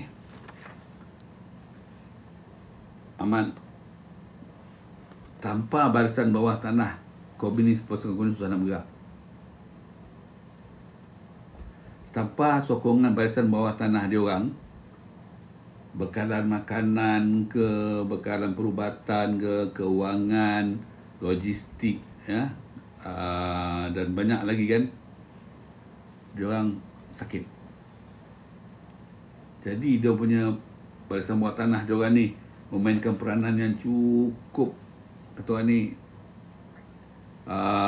mustahak, utama ataupun cukup penting dalam untuk menjamin survival anggota-anggota di dalam komunis hutan tu. Jadi anggota bawah tanah dia orang ni yang kita punya anggota cawangan khas ikut ni kejar pantau sampai ni. Tak ada bagi cannya. Sebab apa kita ni SB tahu? Kita lumpuhkan anggota bawah tanah, pasukan gerila dia pun lumpuh. Itu je. Sebab apa? Pasukan bawah tanah ni memainkan peranan yang penting dalam menggerakkan atau menghidupkan dan menjayakan pemberontakan PKM. Penting. Dia perlukan support daripada pasukan bawah tanah dia orang, ya. Pasukan bawah tanah ni kalau tengok dia wujud dah lama dah, sejak tahun 1998 lagi ataupun awal lagi. Bilangan dia meningkat. Nak selepas tahun 1969 lagi meningkat bilangan dia. Kebilangan ahli makin meningkat, ya. Lepas tu PKM ni dia nampak tau, dia dah kaji kan. Kita terpaksa mengurangkan peranan Barisan Bersatu lah. Kita kena ingat, ada dua filler dia orang serampang dia tu yang support komunis di luar. Satu Barisan Bawah Tanah dia orang, satu Barisan Bersatu. Okey. Barisan Bawah Tanah ni bertindak secara underground. Faham kan secara underground ni kan? Secara sukan nak dikesan. Tapi Barisan Bersatu dia orang ni bergerak secara sah di belakang persatuan-persatuan yang sah. Barisan Bersatu ni. Siapa mula-mula dulu dia orang fikir mari kita cuba jatuhkan Malaysia ni dengan cara berperlembagaan. Ingat tak? Palung kata kan dia orang ni kekurangan idea. Mula-mula perang agak nyata. Lepas tu mula-mula berperlembagaan. Maksud berperlembagaan tu dia orang berjuang melalui parti-parti yang sah lah untuk menguasai Tanah Melayu. Tapi gagal. Kita kena senjata. Itu yang darurat diisytiharkan tahun 1988 tu. Pasal tu lah. Okey? Sebab ada senjata. Lepas tu pusing balik. Kita kena balik perlembagaan lah. Kita kena make full use of kita punya Barisan Bersatu ni. Kita pergunakan sepenuhnya Barisan Bersatu ni dengan tu. Tapi tengok tak gagal juga. Sebab apa? Mana dia pergi kan, pergerakan dia SB ikut tu. Jadi kan sampai saat dia masa tahun 68 tu PKM dah nampak dah. Okey, macam ni lah. Kita kena kurangkan peranan Barisan Bersatu. Walaupun barisan peranan Barisan Bersatu ni mustahak, dia ni buat rekrutmen, buat menarik orang, pengaruhi orang. Tapi dia kata tak payahlah, kata. Kita tak ada masa nak berjuang melalui perlembagaan. Maksudnya tu berjuang, bertanding lah pilihan raya, tak ada masa. Jadi macam kalau kau nak tahu kan apa dia punya Barisan Bersatu tu, macam pertubuhan politik, parti politik lah. Macam yang pernah dikuasai tu Parti Buruh Malaysia, Parti Rakyat Malaysia. Itu antara parti-parti yang telah pernah dikuasai oleh komunis, ya. Telah dikuasai oleh komunis. Jadi lepas tu Persatuan Sekerja. Segala kesatuan sekerja ni kan, pembinaan ke, peladangan ke, infrastruktur, apa-apa saja, perkilangan ke kan. Semua itu dia punya gerakan Barisan Bersatu dia dah masuk untuk menanamkan fahaman komunis. Lepas tu persatuan belia, persatuan bahasa, mana sekarang saya tahu persatuan yang sah lah. Persatuan yang sah ni, persatuan politik yang sah ni, dia nanti akan bertanding pilihan raya. Jadi mula-mula tu komunis ingat bolehlah kita berjuang secara perlembagaan. Tapi gagal. Pilihan raya yang pertama, kedua dia gagal. Dia gagal. Jadi dia tak oleh sebab tu dia mengurangkan peranan Barisan Bersatu ni, sebab dia tak yakin akan berjaya nak menubuhkan kerajaan komunis menerusi berparti lah ataupun berperlembagaan. Tak boleh. Kita kena ikut macam mana Vietnam, kita kena ikut macam mana China, parti komunis China berjuang. Semua ada senjata. Perlembagaan, pilihan raya tak ada. Tak boleh. Okeylah. Jadi di kemuncak kegiatan diorang tu, pasukan bawah tanah dia tu ada sebanyak 24 pertubuhan tu. Jadi dia konsentrate on pasukan bawah tanah. Okey, sekarang ni kita guna pasukan bawah tanah, lagi bagus kata. Jadi apabila perpecahan berlaku antara PKM kan, antara PKM asal, PKM Marxist-Leninist dengan PKM KR, dia punya persatuan pertubuhan bawah tanah pun pecah. Okey. Itu dia pun pecah. Ada separuh ikut PKM asal, ada ikut PKM Marxist-Leninist. Tapi PKM KR tak ni, dia orang tak aktif sangat. Anggota pun tak ramai, 1 lebih je kan. Tak tahulah apa dia orang buat duduk sadar kan. Duduk makan angin je kot. Tak pun makan durian je kot dia orang sana. Okey. Jadi mana kata catatan dia cawangan khas kata. Okey.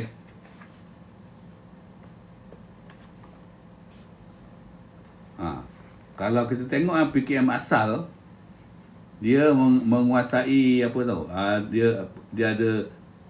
dia banyak, dia mencawangan anggota bawah tanah dia orang. PKM asal banyak. Ya. Pertama, Barisan Pembebasan Nasional Melaya yang bergerak di seluruh Semenanjung dan Singapura. Itu anggota bawah tanah dia orang. Dia ada. Okey. Yang kedua, Liga Pembebasan Nasional Melaya yang bergerak di Negeri Sembilan, Melaka, Johor dan Pahang. Itu pun barisan bawah tanah yang siapa orang. Yang ketiga, Liga Demokratik Baru LDB yang beroperasi di Selangor. Ini pun dia punya anggota bawah tanah. Yang keempat, Liga Pemuda Demokratik Baru. Demokratik Baru, Liga Pemuda Demokratik Baru yang bergerak giat di Perak dan di Selangor. Ini pun yang support PKM asal, okey. Lepas tu Barisan Patriotik Melaya. Yang ini beroperasi di Pulau Pinang. Pun support Parti Komunis yang asal. Cimpeng parti lah. Lepas tu Liga Belia Komunis Melaya, LBKM yang bergerak di Pulau Pinang. Okey. Dia orang ni lepas tu kalau yang menyokong PKMML 2 je. Tapi dia aktif. Liga Pembebasan Rakyat Melaya, LPRM, yang bergerak di Selangor, Negeri Sembilan, Perak, Pulau Pinang, Johor, Singapura. Liga Pembebasan Rakyat Melaya. Okey. Lepas tu satu lagi, Liga Revolusi Demokratik Melaya Baru, yang beroperasi di Melaka dengan Johor. Okey. Jadi kan, kalau ikut perangkaan cawangan khas lah kan, keseluruhan anggota ke-88 pertubuhan tu tadi, yang 6 daripada Parti Komunis asal, 2 yang support Parti Komunis Marxist-Leninist ni, mengikut dia punya perangkaan dia orang, ya, pertubuhan bawah tanah dan setelah itu dianggarkan mempunyai lebih kurang 2,100 anggota. 1,700 menyokong PKM asal, PKM Cimpeng. Okey. Dan 400 lagi tu menyokong PKM Marxist-Leninist. Tapi macam Marxist-Leninist ni, dia ni dapat sokong penuh daripada kongsi gelap tu. Terutama di Perak, Kedah dan Johor. Kongsi gelap ni akan menyokong anggota bawah tanah ni. Pasal apa kongsi gelap sokong? Adakah dia tu berpahaman komunis atau macam mana? Okeylah, kemungkinan dia berpahaman komunis. Tapi yang buat kenapa dia tertarik nak sokong tu, dia sanggup melakukan rompakan semua tu kan? Sebab dia nak dapatkan bekal senjata moden. PKMML dan PKM asal dia ada senjata. Jadi kongsi-kongsi gelap ni dia nak senjata tu. Tu dia sanggup bekerjasama dengan PKM, sama ada PKM asal ataupun PKM ML. Nampak tak? Dia sanggup bekerjasama. Jadi pada tahun 70-an tu kan, apabila rompak-rompakan berlaku tu kan, kebanyakannya tu dilakukan oleh kongsi gelap yang menjadi katanya bekerjasama dengan Pertubuhan Bawah Tanah Komunis ni, yang 8 grup ni. Dia orang ni punya kerja. Okey? Nampak tak? Itu dia. Dan kita nampak memang banyak kejayaan-kejayaan SB kita. Banyak. Kalau nak ceritakan sekarang ni, kalau ingat kalau ceritakan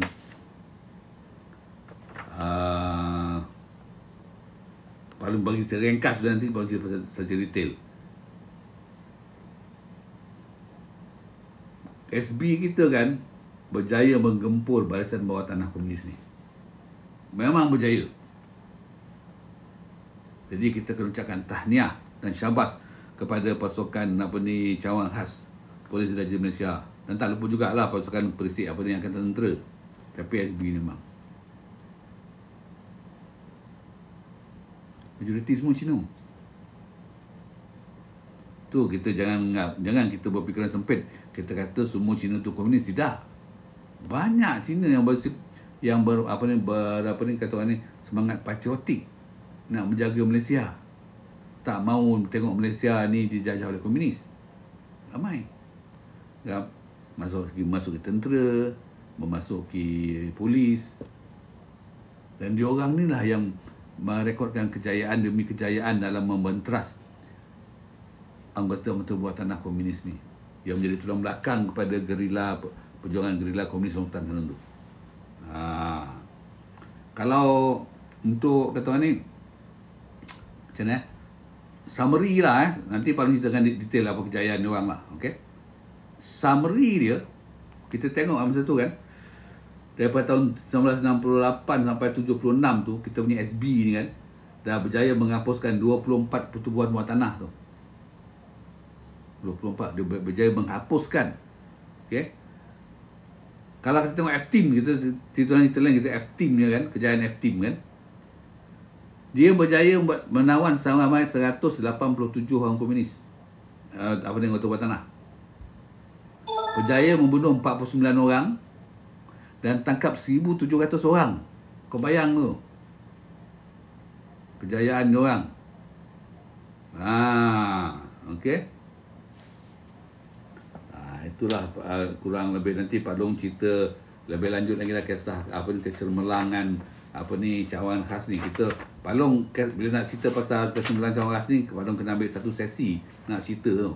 Dan Pak Long nanti pun akan menceritakan kecermelangan F-Team dalam menentang pengganas komunis. Ya, itu sama tahu. Ya? Okey. Cukuplah live lama-lama sangat pun. Siapa yang belum follow lah Pak Long. Azmil, selamat datang. Azmil ni kawan Pak Long ni. Selamat datang. Jadi hari ni kita tengok macam mana kita menceritakan nampak betapa pentingnya peranan SB dan juga betapa pentingnya peranan anggota bawah tanah komunis yang 8 grup tu dalam membantu komunis untuk mengangkat senjata dan berjuang nak menjatuhkan kerajaan Malaysia. Tapi alhamdulillah sejarah telah membuktikan kita berjaya, ya, dengan usaha anggota keselamatan kita, okey, angkatan tentera dan juga Polis Raja Malaysia, dan juga ada support secara oleh anggota persikan kita, sama ada Polis Tentera dan juga persikan daripada PDRM, SB. Kita berjaya. Alhamdulillah kita berjaya lah. Dan akhirnya komunis makin lemah. Masa tu dia meletakkan meletakkan senjata. Nanti kita sambung dah esok ya. Pak Long sekarang ni live tak nak panjang-panjang, kira 90 minit cukup. Sebab nanti Pak Long nak kena download Pak Long punya live ni. Lepas tu nak postkan ke tempat satu lagi. Jadi panjang masa kan, banyak makan memori kan. Jadi itulah. Terima kasih kawan-kawan siapa yang sudah datang tadi. Pak Long minta maaf tadi, Pak Long lambat bersiaran. Pak Long bersiaran tadi pukul 3 lebih. Ni Pak Long berhenti pukul 5.17, lebih kurang 90 minit je lah. Ya, persiaran. Okey, ada apa-apa soalan ke? Ada apa-apa nak tanya ke? Mana Palung jawab, Palung boleh jawab. Palung jawab. Kalau Palung tak jawab tu, Palung refer ke orang lain lah. Ada apa-apa? Jadi itulah kan sedikit tentang kisah perjuangan, pemberontakan lah, bukan perjuangan, perjuangan pemberontakan bersenjata Perganas Komunis Setan Melayu ni. Ya, ramai yang dah tahu kan sedikit. Alhamdulillah. Mana yang ketinggalan live Palung tu, bolehlah pergi ke YT tu YouTube. Tu kan. Pergilah ke YT, tengok ada situ. Palung dah apa kan, upload kat situ. Boleh sama tengok ya. Okey, kawan-kawan semua. Sekarang kemudian tu, iyo Cik Lee, dekat bandar. Siapa dalam hutan tu? Hutan pokak tu. Tak main dalam hutan lah, semua dekat luar, kat bandar. Ada dalam minggu ni ke minggu lepas yang ada 300 orang kan, yang polis sedang menyiasat tu kat Kajang tu kan, dia kata apa ni, anggota komunis ya, berhimpun apa ke, yang banyak apa ni, debu cimpeng dia buang ke laut dan dia buang ke Banjar Titi Wangso. Ada kan, Palung ada terbaca. Itulah, kita tak boleh, kita sebagai anak Malaysia, anak Melayu kan, beragama Islam, kita kena sama-sama lah bersatu hati. Kita pastikan peristiwa lama tak berulang kembali. Ya, Keminih ni kalau naik habis kita. Jangan diberi muka. Itu je. Janganlah diberi muka. Ingat tu, anak-anak Melayu. Itu sebab Palung buat cerita ni, biar kita tahu apa yang berlaku satu masa dulu. Jadi biar kita, sebagai kata orang ni, bukan persiapan, sebagai kita rakyat Malaysia ni, kita tak rela melihat negara kita ni jajah oleh Keminih. Tak rela. Kita hidup berbilang kaum, masyarakat majmuk tak apa. Kita cuba seboleh-bolehnya hidup dalam aman damai. Tapi kita tak rela kalau Keminih mengacau. Itu je. Itu kita tak rela. Okey. Alright kawan-kawan. Palung rasa setakat tu je. Palung punya live. Sekejap je, 90 minit je. Lapar lah. Kan nak pergi jogging, lepas tu nak pergi minam je. Kalau tak hujan, pergi jogging je. Lepas tu pergi minam mana-mana. Kisah Kek Batu Kikir dulu masih ingat dia? Ingat. Kisah Kek Batu Kikir tu apalah, tak ingat. Oi, kampung saya tu, kawasan saya tu. Apalah tak ingat itu. Berlaku 11 November 1946, aku tak ingat pula. Itu kampung saya. Macam mana benda tu perang tu. Nanti Palung akan cerita lah kisah perang Batu Kikir tu. Palung akan cerita. InsyaAllah nanti ada masa.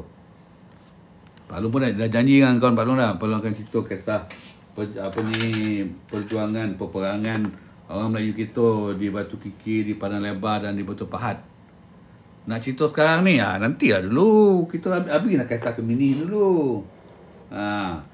Dia, itu adalah kisah perjuangan orang Melayu. Orang Melayu. Ya? Menentang Keminih. Mula-mula dekat Padang Lebar, ke kawasan Kampung Palung. Lepas tu ke Batu Kikir. Itu Batu Kikir tu kawasan itu orang lah tu. Batu Kikir tu. Lepas tu ada dekat Batu Pahat, Sungai Manik, dan juga Sabak Bernam. Aduh. Kisah pertempuran antara orang Melayu dengan komunis. Inilah punca dia. Bila komunis nak berkuasa, tak berjaya, tak dapat sokongan orang Melayu. Sebab, Palung dah cerita dah, ya. Sebab apa? Sebab apabila Jepun menyerah kalah, Keminih sudah silap langkah. Dia pergi kerjakan orang Melayu, pergi bunuh orang-orang Melayu, bunuh Tok Haji, guru agama. Dia pergi bunuh orang yang dulu dikatakan bekerja dengan Jepun tu, jadi Kempitai tu kan. Itulah dah. bila orang Melayu kono tu kita ingat. Jadi lepas tu walaupun kita nak merebut kemerdekaan, nak cuba merdeka, kita takkan nak kerjasama dengan Gemini dah. Kita dah tahu dah apa dia buat kat kita. Dan kita tahu Gemini itu kata Marx dia punya Karl Marx dia kata agama tu adalah candu rakyat. Kita agama Islam. Kisah dia Batu Kikir tu satu kisah yang menyayat hati lah. Perjuangan orang Melayu Batu Kikir, Padang Lebar. Ya. Sebelum berlaku tu, orang Melayu ditindas. Ditangkap, bawa ke hutan, hilang, tak balik. Itulah cerita. Panjang tu nanti orang cerita. InsyaAllah. Kalau siapa belum follow Pak Long macam user, kau follow Pak Long. Lepas tu nanti nampak Pak Long live tu kau apa lah. Kalau dengan cerita tu. Belum dah janji lah cerita. Okey, kawan-kawan semua. Mana yang belum follow Pak Long, boleh follow Pak Long. Kita akan jumpa esok. Ya. Nantilah ada masa Pak Long dah janji dah. Pak Long akan cerita kisah Panglima Saleh. Pak Long ada 2 buku kisah Panglima Saleh ni. Okey. Dan peperang Batu Kikir, Padang Lebar dan Sungai Manik, insya-Allah. Okey kawan-kawan semua. Pak Long minta maaf kalau silap cakap. Pak Long sudahi dengan wabillahi taufiq wal hidayah. Assalamualaikum warahmatullahi wabarakatuh. Siapa yang belum follow Pak Long dulu ya. Nanti bila live Pak Long live, datanglah. Ya, tengok sama-sama. Sekian. Assalamualaikum warahmatullahi wabarakatuh. Bye bye.